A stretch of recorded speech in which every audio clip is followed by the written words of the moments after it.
Okey, bismillahirrahmanirrahim. Assalamualaikum warahmatullahi wabarakatuh. Bertemu lagi kita dan kali ini teacher nak terangkan tajuk sukatan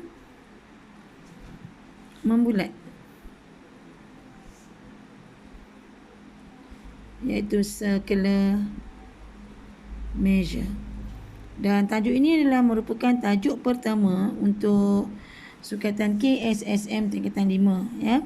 Jadi sebenarnya tajuk sukatan membulat ni kalau ikutkan konsep dia lebih kurang sama je dengan sukatan dengan bulatan yang pelajar dah belajar masa tingkatan 2. Okey, kalau kita recall ya, bulatan yang pelajar belajar di tingkatan 2 tu, pelajar belajar tentang lilitan. Kan, lilitan. Okey, yang mana lilitan adalah 2 pi J, dan pelajar belajar juga tentang luas bulatan, iaitu luas bulatan adalah pi J kuasa 2. Dan pelajar belajar juga dalam tajuk bulatan itu tentang sektor. Sektor ni merupakan sebahagian daripada bulatan. Dia tak sempurna kan. Sebab itu dalam sektor kita ada sudut. Dan dalam sektor ni pelajar belajar tentang lengkuk, tentang arc ya. Jadi lengkuk, oleh kerana sektor ini tidak cukup satu bulatan, maka rumusnya mestilah sudut per 360 darab dengan lengkuk ni sebahagian lilitan, maka dia adalah 2 pi J. Dan pelajar belajar juga tentang konsep luas sektor. Luas sektor sama juga dengan luas bulatan, cuma sektor ni tak cukup satu bulatan. Jadi kita kena gunakan sudut per 360 darab pi J kuasa 2. Betul tak? Itu yang kita belajar sewaktu di tingkatan 2 Dan untuk circular measure kita ada tambahan satu lagi istilah, iaitu radian. Radian ni istilah barulah untuk pelajar dalam additional maths. Tapi radian tu apa? Radian tu merupakan sudut lah. Sudut yang dicangkum oleh jari dalam suatu bulatan. Cuma maksudnya begini. Maksudnya selama ni kita biasa sebut teacher lukis sektor. Okey. Katakanlah 60 darjah. Selama ni kita sebut 60 darjah, tapi selain menggunakan darjah, kita boleh juga sebut menggunakan istilah radian. Okey. Terlebih dahulu, okey, apa itu radian? Radian adalah sudut yang dicangkum juga, dan untuk makluman pelajar, 1 radian. Okey, 1 radian sama dengan 180 bahagi pi. 1 radian. Jadi kalau teacher nak pi radian, mestilah sama dengan 180. Dan pi ni apa pelajar? Pi ni adalah 3.142. Okey. Atau teacher suka pula lukis macam ni. Kalau kita nampak semi bulatan, bermaksud ini adalah sama ada kita nak kata dia 180 darjah atau kita kata dia adalah 3.142 radian. Jadi 2 pi rad mestilah 360 darjah. Okey. Sekarang kita nak tengok pula macam mana daripada 60 darjah ni. Kali ni kita tak nak sebut 60 darjah, kita nak tukar dalam sebutan radian. Jadi kita mesti darab dengan pi bagi dengan 180. Okey, cuba kita kira. 60 darab dengan, teacher suka gunakan pi 3.142. Okey, kita akan dapat 1.0473. 1.0473 radian. Boleh faham? Atau katakanlah teacher ada bulatan macam ni dan saya beri sudut dekat sini 200 darjah. So macam mana kita nak tukar dalam radian? 200 darab pi bagi 180. Okey. 200 darab 3.142 bagi 180. Dapat berapa tu? 3.4911 radian. 3.4911 radian. Okey, boleh belajar? Okey. Kalau tadi kita dah tengok daripada darjah kita tukar dalam sebutan radian. Katalah kali ni diberi katalah 5/6 radian. Sekarang ni daripada radian kita nak tahu sebenarnya berapa darjah. Maka kita akan buat 5/6. Kalau tadi darab dengan pi bagi 180, kali ni 5/6 darab dengan 180 bagi dengan 3.142. Boleh? Okey, ini cara teacher. So, darab kurungan 180 bagi 3.142. Okey, so kita dapat dalam 47.74 darjah. Kita dapat dalam 47.74 darjah. Okey. Okey, sebenarnya apa lagi yang kita boleh belajar. Bila kita dah belajar tentang konsep ini, kita juga bolehlah kita cari lengkok. Lengkok. Jadi, yang penting pelajar kena tahu nilai radian di sini. Lengkok ni dalam skala measure kita guna S. Yang mana S adalah theta J. So, theta biasanya mestilah dalam radian. Okey, katakanlah jarinya 10. Tadi saya bagi 5/6 radian. Jadi, kita nak cari dia punya lengkok. Dia adalah 5/6 darab dengan 10. Itu je. Okey. So, dapat berapa?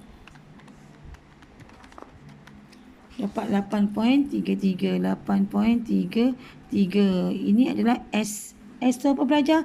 S tu adalah panjang lengkok. Okey. Kalau kita buat cara modern maths, ini saja teacher tunjuk. Tadi kita tahu 5/6 radian adalah 47.74 darjah. So, kita bagi dengan 360. Kita darab dengan 2. Darab dengan pi 3.142. Dan darab dengan jari 10. Cuba kita kira berapa dapat. Okey. Kalau pelajar kira pun, pelajar akan dapat nilai yang sama, iaitu panjangnya ialah 8.33. Ya. Cuma kena ingat, ini adalah cara yang pelajar biasa buat dalam modern maths. Tapi ini adalah cara baru selepas pelajar belajar tentang radian. Okey. So, selain daripada lengkok, ya, kita juga boleh mencari luas sektor. Sekali lagi, teacher guna 5/6 radian dijari 10. So, luas area adalah 1/2 theta J kuasa 2. Ini kalau kita kena ingat.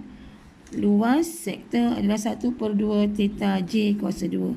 Dan kita guna radian. So, 1/2 radian kita adalah 5/6 dan jari kita 10 kuasa 2. Okey, cuba pelajar kira. Inilah kita kira sama. 1/2 darab kurungan 5 bagi 6. Okey, darab dengan 10 kuasa 2, 100. Okey, kita akan dapat luasnya 41.67. 41.67. Ini luas dia. Dan katalah macam tak berapa yakin betul ke tak kan. So, kita guna teknik modern maths kita. Kita ambil sudut 47.74 darjah bagi dengan 360. Darab dengan luas dia macam mana pelajar? Darab dengan pi. Darab dengan J kuasa 2. Okey, jom kita kira. Sama-sama. 47.74 bagi dengan 360. Darab dengan pi 3.142. Dan darab dengan 100. Okey, lihat. Sama tak? Sama kan? Luasnya sama juga. 41.67. Ya. Okey pelajar. Ini adalah bahagian pertama tentang sukatan membulat. Konsep je. Dan teacher akan buat dalam video kedua kegunaan dalam sukatan membulat. Ya. Okey. Okey, terima kasih pada. Okey, kita teruskan. Teruskan satu contoh ya. Okey, dia kata rajah di sebelah menunjukkan dua lengkok. Ada lengkok AB yang ni, dan juga ada lengkok CD. Ya. Pusat sepunya pada O.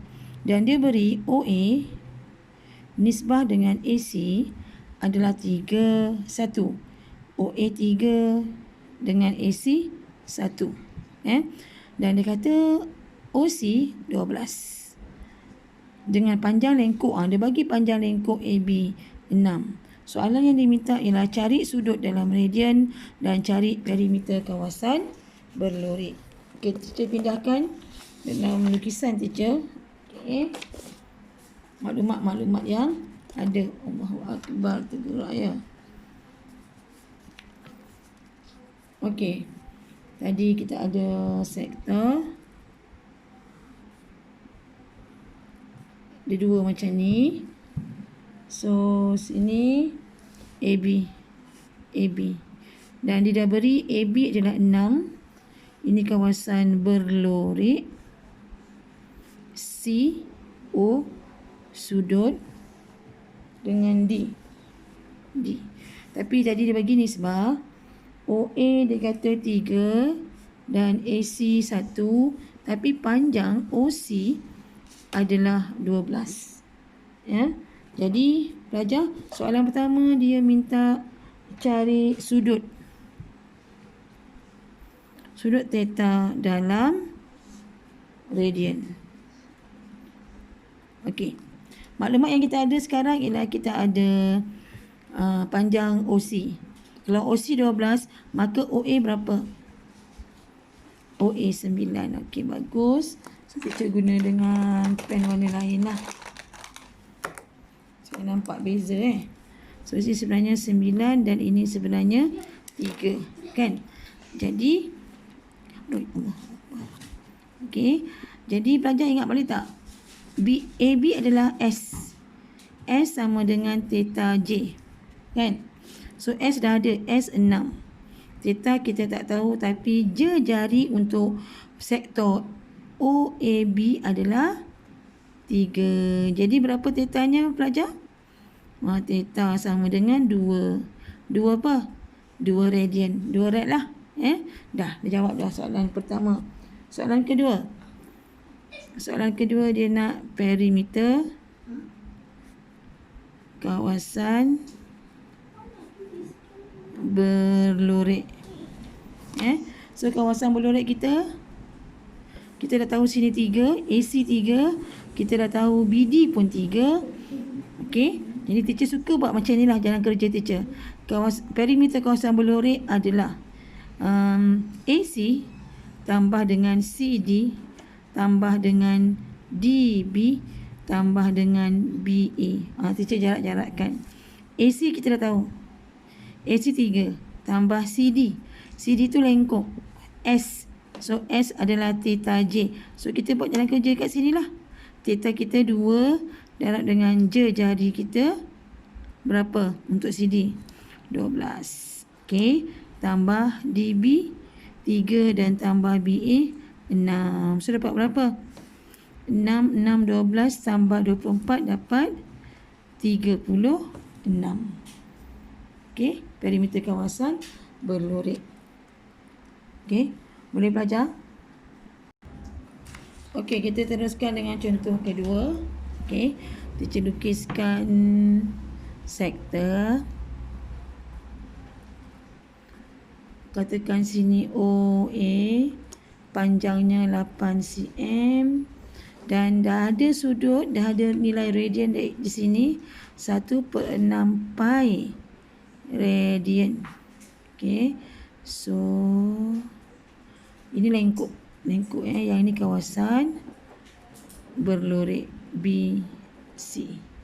Okey, pelajar. So, apa yang dia nak ialah cari, yang pertama cari panjang lengkok AB. Lengkok AB, lengkok adalah S, iaitu S sama dengan theta J. Theta adalah radian. Kita dah ada 1/6 pi. So 1/6 pi kita darabkan dengan jari. Cuma kali ni dia pi kan. Kita boleh tinggalkan jawapan dalam pi juga. Boleh je pelajar bagi 8/6 pi atau sebenarnya 4/3 pi. Ya. So lengkupnya. Okey, yang kedua. Dia nak perimeter kawasan berlorek. Ini kawasan berlorek. Okey. Jadi apa yang kita dah ada? Okey, bagi kawasan berlorek kita dah ada AB, lengkung AB tambah dengan BC dan tambah dengan CA. Okey. Jadi rasanya tak ada masalah nak cari AB. Sebab AB tadi kita dah kira. Kan? Jadi AB kalau pelajar tak nak bagi dalam 4/3 pi, buat 4/3 darab 3.142. Okey. So dapat 4.189. AB 4.189. Sekarang apa lagi yang kita perlu cari pelajar? Okey, apa lagi yang kita kena cari ialah BC. Tapi sebelum BC, better kita cari dulu CA. Sebab ini adalah sebuah segitiga bersudut tegak. Teacher lupa nak beritahu tu. Dia segitiga bersudut tegak. Cuma sekarang, macam mana kita nak cari CA? Kita kena tukar 1/6 pi ni, kita kena tukar dalam degree. Okey, so kita cari 1/6 pi. Nak tukar dalam degree, macam mana? Kita darab 180 bahagi pi, kan? So dapat berapa darjah tu? Dapat 30 darjah. Okey. So sini 30 darjah. Teacher lukis kat sini lah supaya kita nampak lagi jelas. Okey. Sini 30, sini ada 8. So kita nak cari tinggi dia. Kita nak guna apa? Trigonometri mana yang kita dah pernah belajar? Kita ada sebelah tentang sebelah. So tangent. Jadi tangent 30 darjah sama dengan kita tak tahu X bahagi 8. So berapa X? Kita dapat tangent 30 darab 8. Betul Betul ni. Sekali lagi tangent 30 darab 8. Kita dapat 4.62 lah. Saya dapat. Okey, so sini X 4.62. CA dah ada. CA 4.62. Sekarang barulah kita boleh cari BC. Nak cari BC, kita kena tahu hypotenuse. So macam mana? Katakanlah Y. Macam mana kita nak cari hypotenuse? Mestilah square root 8 kuasa 2 tambah dengan 4.62 kuasa 2. Okey, 8 square tambah kurungan 4.62. Okey, dan so dapat 9. So kita dapat 9.24. Ini jawapan teacher. Okay. Tengok BC adalah 9.24, tapi OB adalah jari 8. So sini berapa? 1.24. Okey, maka dapatlah kita perimeter kawasan berlorek 4.189 tambah 2.24 tambah 4.62. Okey, so dapat 10.049. Okey kelas. Thank you.